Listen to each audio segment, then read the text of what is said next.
योगा जो है वो इंडिया में डिस्कवर हुए थे। लेकिन क्या आप जानते हैं कि योगा कितने वर्ष पहले इंडिया में डिस्कवर हुए? और मार्शल आर्ट्स जो है वो आप बौद्ध धर्म के लोगों में देखा होगा।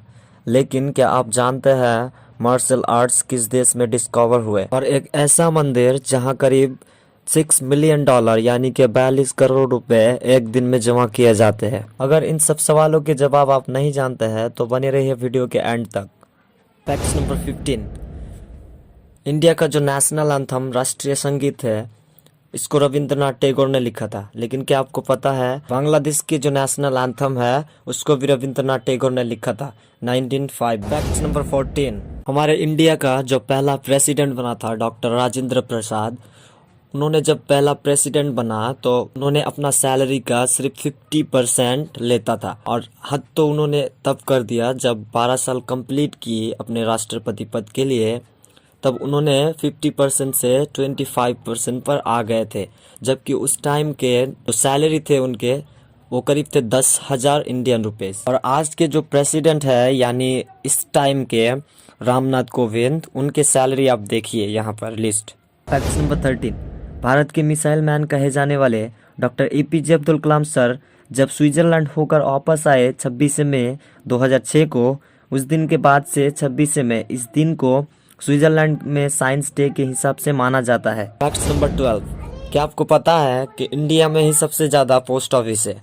अगर आपको नहीं पता है तो ये लिस्ट आप देखिए। ये जो है पहला नंबर पर आता है इंडिया, जिनमें करीब 1,61,193 पोस्ट ऑफिस है।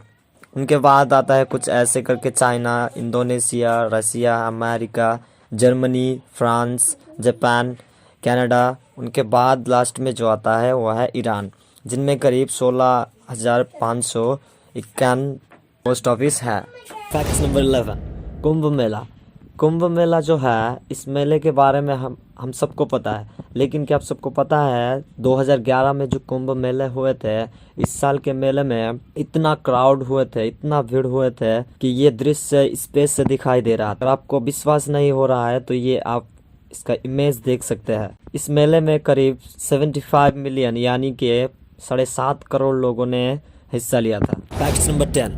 आयुर्वेदा। हम तो सभी जानते हैं कि आयुर्वेदा मानव के पहले मेडिसिन है।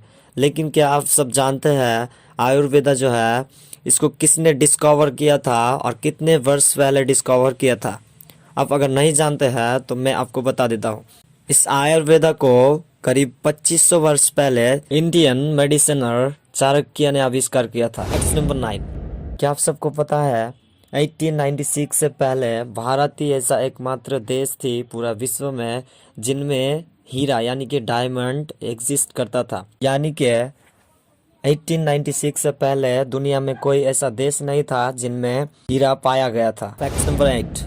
आप सबको पता है कि ये पाई संख्या जो है ये आर्किमिडीज द्वारा डिस्कवर किया गया था, लेकिन ये गलत है। ये पाई संख्या जो है ये आर्यभट्ट द्वारा इंडिया में आविष्कार किया गया था करीब आर्किमिडीज से 200 साल पहले। Fact number 7।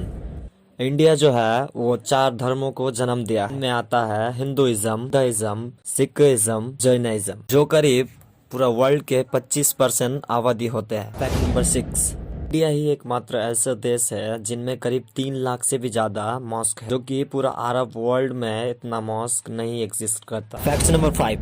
Saint Francis church जो है वो यूरोपियों का सबसे पुराना चर्च माना जाता है, जो इंडिया के केरला स्टेट के कोचिन सिटी में उपस्थित है।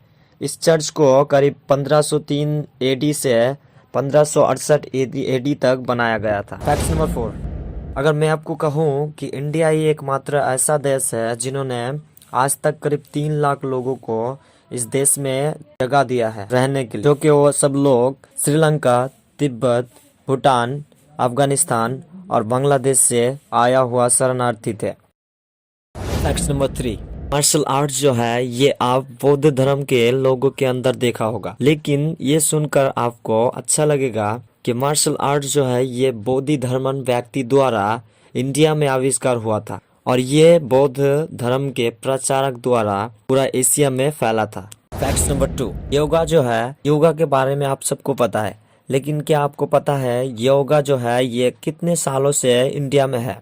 अगर आपको नहीं पता है तो योगा करीब 5000 सालों से इंडिया में की जाती है। फैक्ट नंबर 1, विशाखापट्टनम के तिरुपति शहर में एक ऐसा मंदिर है जिनमें करीब 30,000 यात्री एक दिन में यात्रा करते हैं और इस मंदिर में करीब $6 मिलियन यानी कि 42 करोड़ इंडियन रुपीस एक दिन में दान किए जाते हैं। आपको अगर ये वीडियो अच्छा लगा तो लाइक और शेयर कर देना।